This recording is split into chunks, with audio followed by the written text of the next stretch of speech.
Hey, what's up, everybody? I'm on a roll today, just making all kinds of content. So, right now, I'm going to talk to you a little bit about bracing on your house build and just give you a few tips that I've learned as a solo builder. Obviously, there's plenty of professionals out there that could give you a lot better tips than me. However, if you're in a situation like me where you're building your own place, sometimes you just want to hear it from just a normal dude that's doing the same thing you're doing, or dudette. So, here we go. Okay, so lateral bracing or bracing on your buildings is a must. I'll tell you this, you can go just deep into the weeds on this stuff and just go down rabbit holes. But if you're like me, you're not an engineer, you're not gonna be an engineer, and you just wanna know what time it is. I don't need to know how the clock is built. So this is a situation where I just need to know what time it is. I don't need to know how the clock's built. So I'm gonna just give you some simple tips here, okay? If you're doing a post frame build like I am, a post frame build basically means that the posts and the trusses are the load bearing points on this house. There are no load bearing walls. Okay, so the walls that connect here, there's no load on them. All right, so this changes things up a lot. It actually simplifies the building process in a lot of ways because I don't have to worry with my walls about putting headers up over windows and doors and things like that. So it's actually a pretty easy building to frame. All right. So when you're doing something like this, though, once you start on a area, say like I have all my posts up, okay? The posts themselves, because there's 4 feet of concrete underneath, they're anchored to concrete. They're not going anywhere on their own. So when I put these posts up, I didn't need to worry about bracing or any of that. I just put them up, welded them on, and they were fine. 40-mile-an-hour winds. But as soon as you start adding a truss, okay, like I did here, this is when the bracing starts to matter, because what happens with the wind here, and you can just see it, you don't even have to watch videos, you can just see it.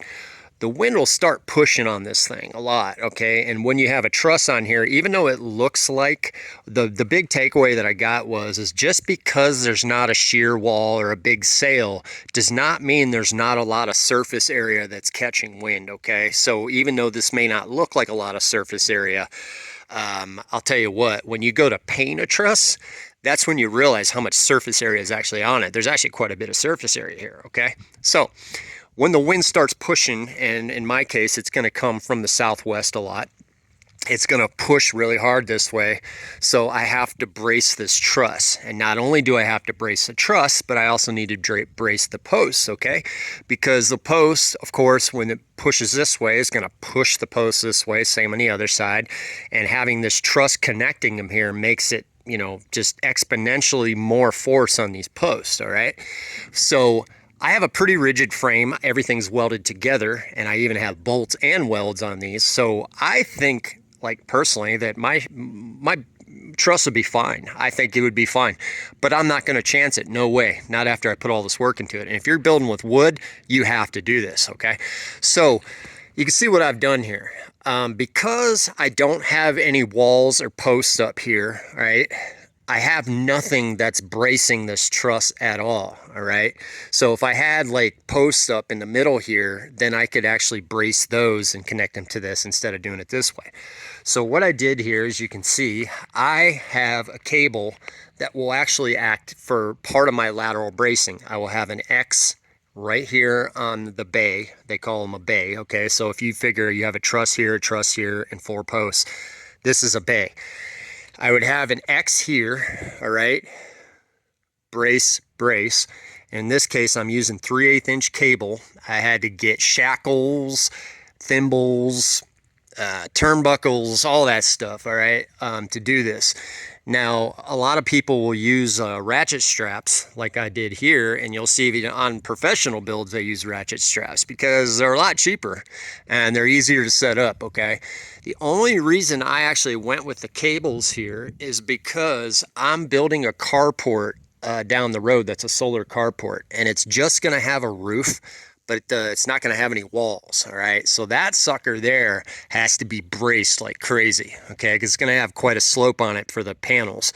So I'm going to be reusing or using these cables once I'm done here to just transfer them over there, and they're going to be permanent on that building. There's going to be all kinds of bracing on that thing. So that's why I went with these 3/8 inch cable, because they're not cheap to buy this cable. I mean, I spent probably $600 or $700 on, more than that even, on the cabling, the turnbuckles, and all the pieces and stuff to do this. So it's not cheap, all right, to do this this way. So a lot of times people are going to go with the good old ratchet strap. Now, these ratchet straps have, what, 3,500 pounds of brake force on these yellow ones. The black one there is only 1,000 pounds, but I have multiple on there, and I have it mixed here. Anyways, so you can see here, the idea is once you get a bay done, you want to put your cross bracing in, your lateral bracing, on both sides of the post. You're going to make an X, and then from post to post, you're going to have to connect these two posts, all right? And the idea is if you watch it on the video, you'll see a diagram. So when the wind blows this way and it pushes this post, it will push on this post, right? But as it's pushing on that post, that is transferred down through the brace down to here. So it can't go anywhere.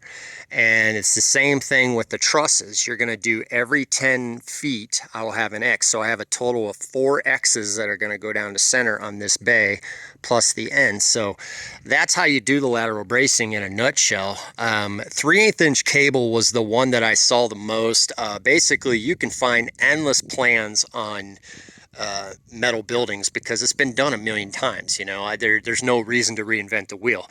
It's been done so many times that they've got it down to a science. So all you have to do is find some building plans for a metal building. In this case, my neighbor let me use his building plans because he had a company do it, and I was able to see all the specs, the type of cable they used, the thickness of the cable, the size of the trusses, all that stuff.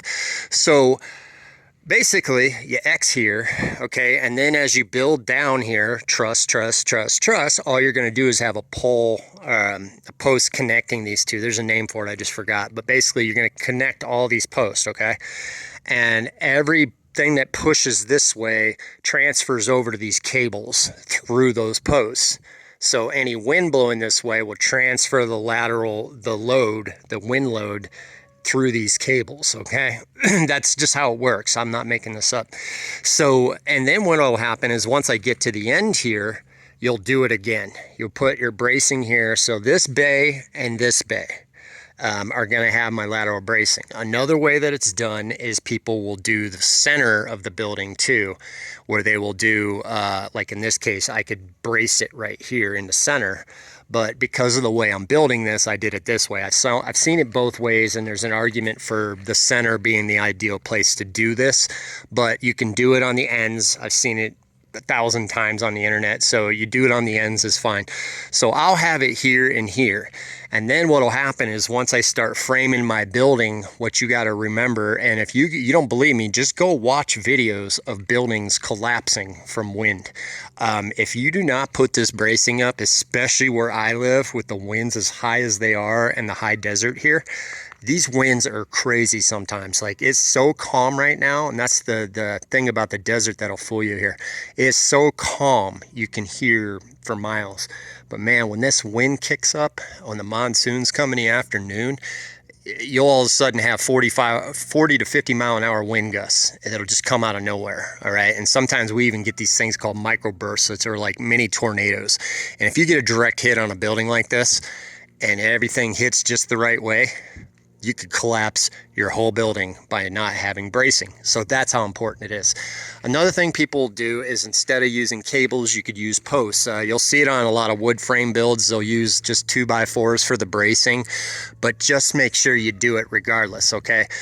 On the end right here, I have to brace it this way because as you can see here, I have nothing here yet. So right now, and I have nothing, so I have to brace it this way too. So if you don't have any walls or anything up, you're gonna have to do this some way, all right? So I don't know if that explains it. It was about 10 minutes of me talking, so I think I've explained it, the gist of lateral bracing here, so you get the idea and why you do it and why I'm doing it and putting so much time into it, because I have put quite a bit of time into it, but that's why.